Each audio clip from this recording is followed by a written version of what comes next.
Rev up your engines!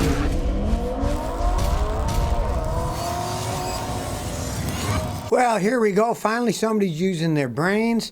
Hyundai is now tackling the chip shortage by starting to make their own. Common sense, you know? Well, General Motors is reducing their output because they ran out of chips. Guess what Hyundai's doing? They said they're going to start making their own chips. Hyundai's research center and their auto parts affiliate called Hyundai Mobis said they're going to start making their own chips. Now, these new chips are going to be used. Cars that they're making next year, they're not doing it yet, but they're planning ahead. It only makes sense. If you have a problem in your supply chain, fix it. Don't rely on other people. Hey, that's one reason I ran my own repair shop for all these years. I don't trust other people. I work by myself. I got to trust the parts guys, and sometimes they let me down, but if they do, guess what? I'll switch to a different parts guy. It's just how the world works, you know? You live in a capitalist society. You better start catching up instead of just saying, oh, well, we'll stop making them. We're having problems getting them. So, smart move by Hyundai. I mean, look at all these computer companies that bought other companies out because they wanted something in their supply chain. It really makes sense. V8 Lover says my water pump needs to be replaced in my '01 Suburban 2500. I took it to a local mechanic. They said it'll be $600 to replace it. What should I do? Watch my video how to replace a water pump in your car and do it yourself. You get a water pump for less than $100, a place like AutoZone. I could do one in about an hour and a half. You might have to take longer. The only thing you need is simple hand tools. Watch my video. It's a very easy job to do. It's not rocket science. You just take the fan belt off the stupid thing, take it apart, and put another one on. It is not that hard to do. Do it yourself or find another mechanic who doesn't charge as much. Dan Alone says, I got an '05 Buick Century. I have a rubbing sound coming from the front tires. If it really is a rubbing sound, something is rubbing. So first, jack it up in the air and pull on the wheels. See if they're moving back and forth. Look on the inside and the outside of the wheel and the edges to see if there's any wear marks. Look inside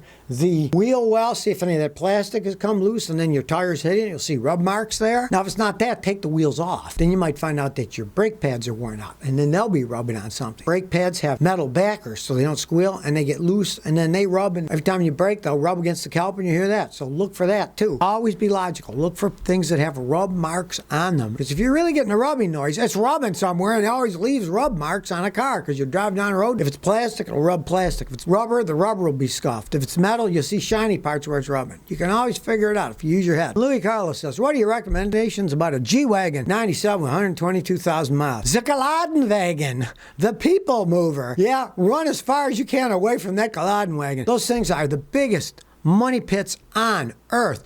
They're tremendous gas hogs. They got that all-wheel drive system, a big V8 engine. The parts cost a fortune. I had a customer buy one, and the front differential was going out. It was going to cost $16,000 to replace it. Nobody would rebuild it because it's a solid axle like in an old World War II truck. Nobody rebuilds them. I couldn't find any rebuilders who rebuild them. You got to buy a brand new one. The rest of the vehicle goes that way. Don't think you're going to get a deal on those. They're just, you know, gigantic money pits, the Geladenwagens. Realize it's not even really a Mercedes. It's made in Austria by a private company. And man, those things are so expensive to fix. It's just insane. Official Stage Bike Shop says, Scotty, my 2016 GMC Canyon is 50,000 miles. Is it time to change my tranny fluid? Yes. Change the tranny fluid and filter and use the factory fluid. That's a very good thing. Change it every 50,000 miles and that will make it last. GMs have histories of problems with their automatic transmissions. You change the fluid and filter every 50,000 miles. You're doing everything you can do to make them last as long as possible. Mark Turrill says, Scotty, how to straighten bent body parts. Okay, well, it depends what's bent on your car. Now, if they're plastic, yeah, you heat them up with hot water and a hair dryer, and you can often pop them out. Now, if you have tiny dents in the metal, it's one dent, sometimes you can heat them up and pop them out. If it's really messed up, you need a professional body man. I tried to do that stuff when I was young, and I didn't have the heart for it. I mean, you have to be so precise, and you have to be so patient. You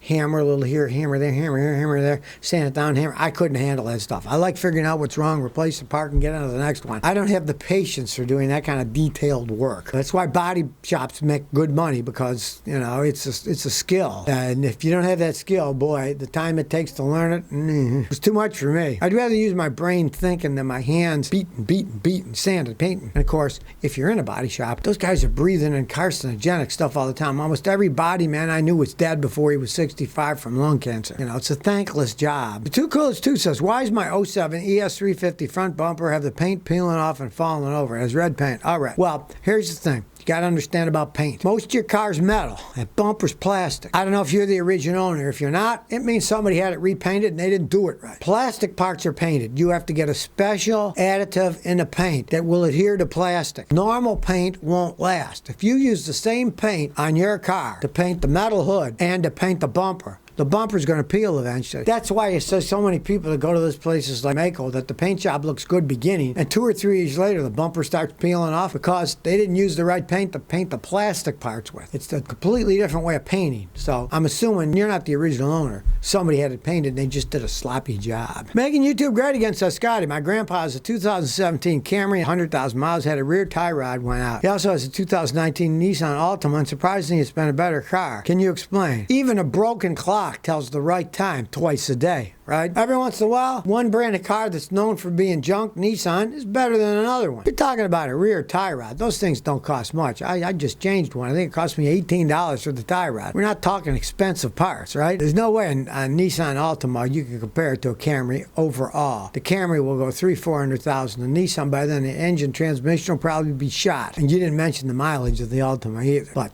yeah, sure, one car, and it's a tie rod. You hit a big enough pothole, you're going to break a tie rod. You can't blame the cars on that. BT Honest says, Scotty, should I get a 2015 Impella LTZ or a 2015 Infiniti Q50? Here's the thing. I would not buy either of those cars, but I would buy the Infiniti long before the Impella. The Impellas are piles of junk that completely fall apart. The Infinitis are pretty good cars until they get to a certain mileage. They get 100, 140,000 miles. They get very expensive repairs because Infiniti, a fancy Nissan, they charge more for the parts. There isn't much aftermarket parts for many Infinitis, so then you got to go to the dealer. I'll give you an example. I had to put a power steering hose on one of those Infinitis. It was like $275. I had to get it to the dealer. Nobody else had it. But on a Toyota, I had a power steering hose go out to a customer. I went to AutoZone and got it for $46 and it worked perfectly fine.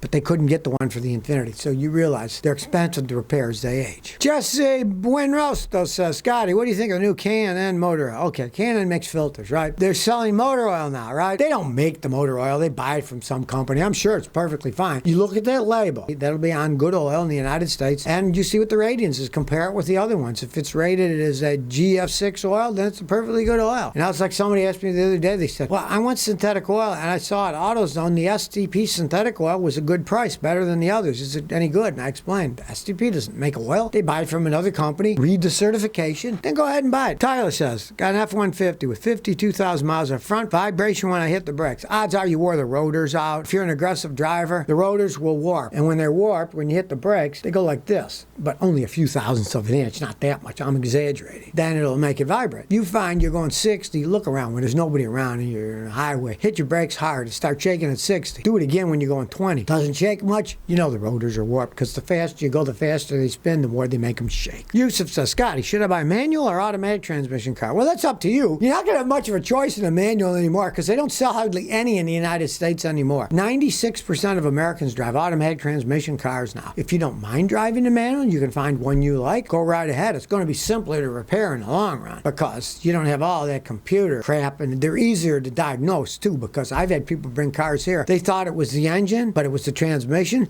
They thought it was the transmission, but it was the engine because they had automatic transmissions. With a standard transmission, you know if it's the engine or transmission because you're shifting the transmission with your own hand. When a computer does it, you can get surging. You could have a problem with a spark plug, and that'll make your transmission surge in gear because of the relationship that the computers have with an automatic transmission and a regular engine. With the standard, that doesn't exist, so they're easier to fix. And they're cheaper to buy, too. It's up to you, though. You might get really bored shifting all the time if you live in a big city. Mohammed says, why are Toyota Land Cruisers so expensive? What's so special about them? Well, they're a big, giant vehicle, and they can last forever. They're gas hogs, but people who want that type of vehicle like a big vehicle like that. It's a Toyota. They can run forever. Every customer I ever had that bought a Land Cruiser loved the thing. Just realize some of them got 6 miles a gallon. Some of them got 12 miles a gallon. Those things are gas hogs. If you don't mind spending that kind of money on gas, those things can last forever. They cost so much because they're well built. It takes a lot of money to build something correctly. Julian D says, I'm looking to buy a retired school bus in the future. Do you think Freightliner, Thomas, or International, or Bluebird makes higher quality school buses? Out of that, I'd have to say International. I've had customers buy them, turn them into, camping wagons or cross the country, kind of like the old hipsters back in the day. They seem to be pretty good. The international engines are top notch. I'd go international. If, they're all buses, they're going to get horrible gas miles. It's just the way those things go. And if you have any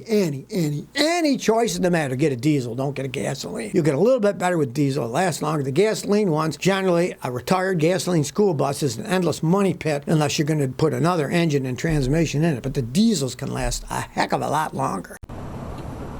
So if you never want to miss another one of my new car repair videos, remember to ring that bell.